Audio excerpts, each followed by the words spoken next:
everyone, are you well?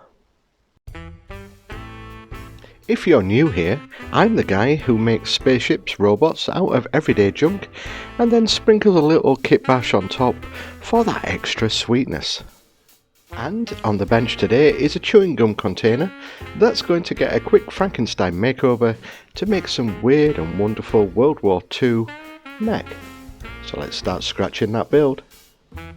To make everything stick, I'll first sand the plastic down using one of the other half's nail files. Why should I use my own when she leaves hers laying around the house? For those of you who are new to this channel, I do this to take away the shiny surface so other bits of plastic can stick to the container better. Next I'll take this knockoff Power Ranger who looks more sad Space Raider than Ranger, will get broken down as I just need to harvest his arms and legs. This is Greg, my drill. I name all my power tools because I'm that kind of guy. I'm using Greg to drill some holes so I can position the arms and legs onto the chewing gum container. Once the legs are in place and he's freestanding, I'll start with his arms. Now, just a little manicure is applied to the arms before I position those into place. Once all that was done, my Army Mech is ready for greebling. And if you're unfamiliar with the term, greebling means finding anything that you have laying around that you wouldn't look out of place on your model. To start the greebling process, I used this thing I pulled from the inside of an old alarm box. To make the wires look like they go to something, I'll add a couple of beads and slip the wires into those. From the same place the first thing came from, I'm going to use this little metal rod and just attach it to the back so it looks like some sort of arm holder thing. I don't know, this is why we call them greeblies. Next is this thing which looks kind of cool, and I'll attach it to the back so it looks like some kind of control panel once painted.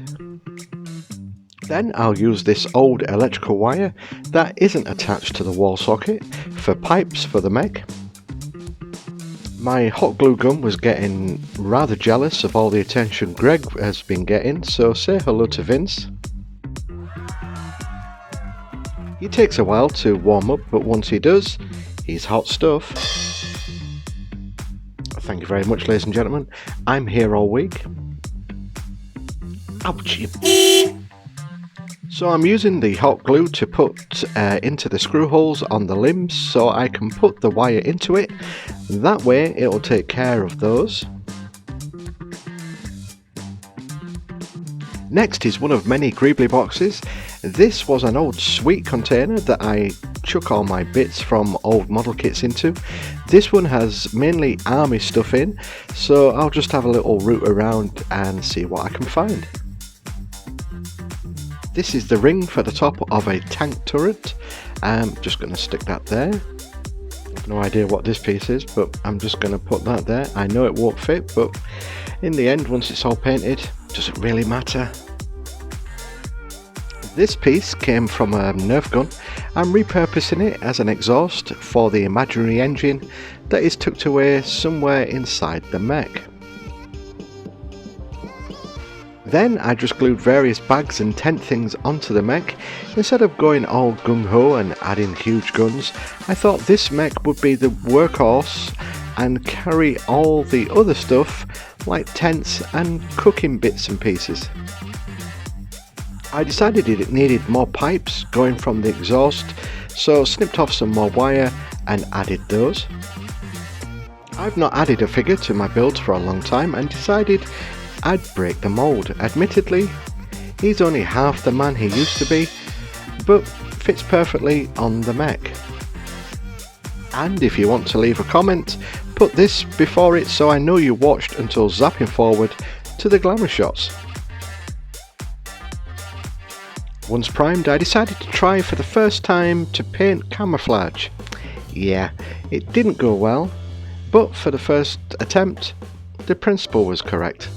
So what I started doing was I used some tan colour as the base coat, My ingenuity holds no bounds as I use sticky tack to use as a template for my camo. I'll stick that down in various places and apply the green on top. Once the green had dried, I just repositioned the sticky tack to another place and painted black onto it.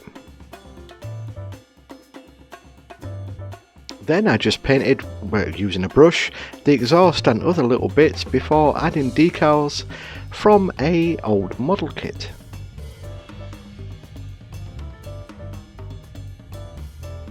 Then last but not least, it was onto the weathering.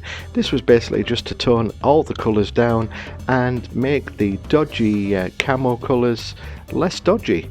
So that's how I made my chewing gum container into a World War II mech. So next is the glamour shots. Thanks very much for watching. Please like, subscribe, it really helps the channel. Also leave a comment, apparently helps with the algorithm. And until next time, keep scratching that build, everybody.